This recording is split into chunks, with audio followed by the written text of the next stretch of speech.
स्वागत है आपका स्मार्टो सिस्टम्स के माइक्रोसॉफ्ट एक्सेल 2019 के इस वीडियो कोर्स में। आज हम बात करने वाले हैं कंडीशनल फॉर्मेटिंग के बारे में। यहाँ हमारे पास एक डाटा दिया गया है और ये डाटा है एक शॉप की सेल्स का।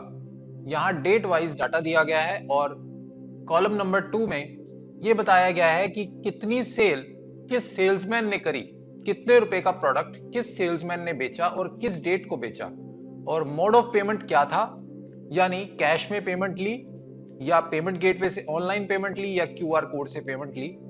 उसके बाद यहां दिया गया है कि सामान का कॉस्ट प्राइस क्या है, जो सामान बेचा गया उसका कॉस्ट प्राइस क्या है, और यहां पर एमआरपी दिया गया है उस प्रोडक्ट का, और यहां ये बताया गया है कि वो सामान कितने परसेंट डिस्काउंट पर बेचा गया, एमआरपी के ऊपर कितने परसेंट डिस्काउंट में बेचा गया।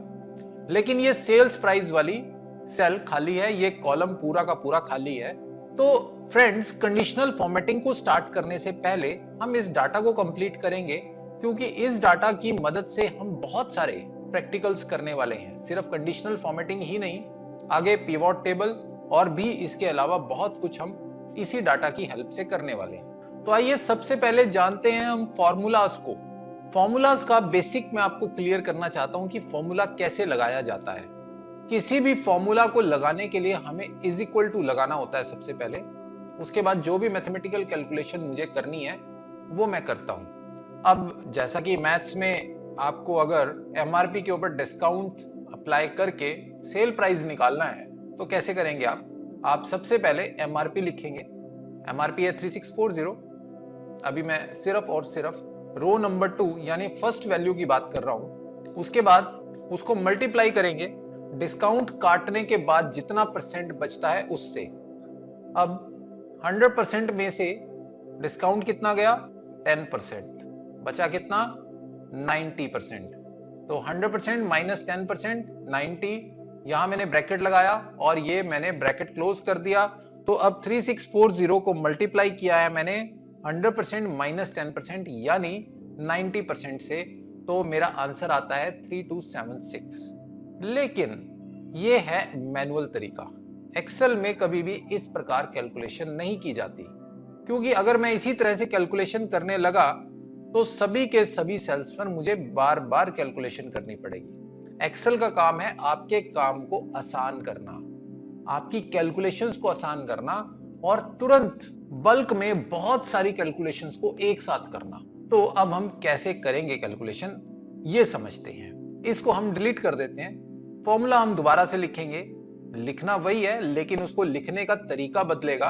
हम सबसे पहले इज इक्वल टू लगाएंगे, उसके बाद आप सेल एड्रेस लेंगे, जिस सेल में वैल्यू है उसका एड्रेस लेंगे। एड्रेस क्या है, एमआरपी 3640 है। कहां पर लिखा है वो, E2 वाले सेल में। इस पे मैं अगर क्लिक करूंगा तो यहां पर E2 लिखा आ जाएगा।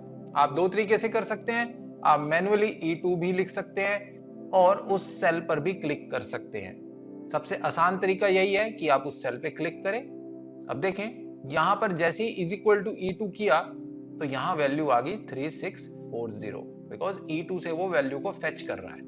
लेकिन हम इस फॉर्मूला को पूरा करेंगे, इसको एडिट करेंगे। एडिट करने के लिए आप फॉर्मूला बार में क्लिक करेंगे और वहां से इस फॉर्मूला को पूरा करेंगे। E2 को मल्टीप्लाई करना है आपने, ब्रैकेट स्टार्ट करेंगे, 100% में से माइनस क्या करेंगे। अब आप देखें ये जो डिस्काउंट दिया है 10%, ये सभी प्रोडक्ट्स के लिए यानी हर ट्रांजैक्शन के लिए अलग अलग है। तो ऐसा तो है नहीं कि मैं इसको फिक्स वैल्यू मान लूं और 10% ही लेस करूं हर बारी, नहीं। डिस्काउंट वैल्यू यहां दी गई है तो मैं 100% माइनस F2 सिंपली क्लिक कर दूंगा तो भी F2 लिखा आ जाएगा। तो अब मेरा फॉर्मूला बन गया E2 ये वाली सेल है जहां पे 3640 लिखा है। कलर से भी आप डिफरेंशिएट कर सकते हैं। देखिए ब्लू में E2 लिखा है और ये ब्लू वाली सेल। उसके बाद उसको मल्टीप्लाई कर रहे हैं 100% माइनस F2। F2 कौन सा है, ये रेड वाला। F2 कैसे लिखा है, रेड कलर से। तो E2 multiply 100% minus F2। F2 में से वैल्यू ऑटोमेटिकली इसने उठा ली है, यानी 100% माइनस 10%। ब्रैकेट क्लोज करेंगे और एंटर प्रेस करेंगे। वही आंसर आ गया जो मैंने मैन्युअली कैलकुलेट करके दिखाया था 3276। अब ये तो बात हो गई एक ट्रांजैक्शन का सेल्स प्राइस निकालने की। अब मेरे पास टोटल 526 ट्रांजैक्शंस हैं। मेरे पास डाटा है 1 जुलाई 2019 से लेकर 31 दिसंबर 2019 तक का। तो अगर मैं सभी का इस तरह से निकालूंगा तो बहुत टाइम लग जाएगा। अब मुझे चाहिए शॉर्टकट। तो मेरे पास सबसे आसान तरीका यह है कि मैं ये फॉर्मूला सभी लास्ट तक कॉपी कर दूं। कॉपी करने के लिए आपको एक चीज का ध्यान देना होगा। यहां पे मैंने आपको जूम करके दिखाया है। ये जो आप देख रहे हैं, किसी भी सेल के बॉटम राइट कॉर्नर में ये डॉट आप देख रहे हैं, इस पे जैसे ही कर्सर लेकर हम जाते हैं तो ये प्लस का साइन बन जाता है। वैसे थोड़ा अलग तरह का प्लस का साइन है, लेकिन जैसे यहां कर्सर लेके जाते हैं तो ये प्लस का साइन थोड़ा चेंज हो जाता है। अगर ये प्लस का साइन यहां नहीं बन रहा है तो आपको एक चीज का ध्यान रखना है। ऐसा अक्सर होता है कि यहां प्लस का साइन नहीं आ रहा होता है, वो ऑप्शन बंद होता है। उसके लिए आपको फाइल में जाना है, ऑप्शंस में जाना है, ऑप्शन में जाके आपको एडवांस में जाना है और एडवांस में जाके ये जो ऑप्शन है enable fill handle and cell drag and drop, इसको अनेबल करना है। मैं इसको एक बार डिसेबल करके दिखाता हूं। अब आप देखेंगे कि ये जब आप कर्सर यहां पर लेके जा रहे हैं तो अब वो प्लस का साइन नहीं बन रहा है। उससे नुकसान क्या होता है कि मैं इसको इस कॉर्नर से फिल नहीं कर पा रहा हूं, यानी इन सेल्स को फिल नहीं कर पा रहा हूं। मैं अनेबल करके दिखाता हूं तो आपको ज्यादा अच्छे से समझ में आएगा। ऑप्शंस, एडवांस, मैं वापस से इसको अनेबल कर देता हूं। Enable fill handle and drag and cell drag and drop. Okay, अब देखें ये प्लस का साइन आ गया है। अब यहां पे ये फॉर्मूला लगा है is equal to E2 multiply 100% minus F2। अब नेक्स्ट सेल में आपको E2 और F2 का यूज करके तो वैल्यू लेनी नहीं। यहां पर आप चाहते हैं कि E3 और F3 का इस्तेमाल हो और उससे सेल्स प्राइस आए। उससे अगले में आप चाहते हैं कि E4 और F4 का इस्तेमाल हो और सेल्स प्राइस आ जाए। उसके लिए यहां से इस फिल हैंडल को पकड़ के आप खींचेंगे और ये वैल्यूज आ जाएंगी। अब आप देखें फॉर्मूला पर नजर अगर आप डालेंगे, मैं इस पर क्लिक करके आपको फॉर्मूला पढ़वाता हूं।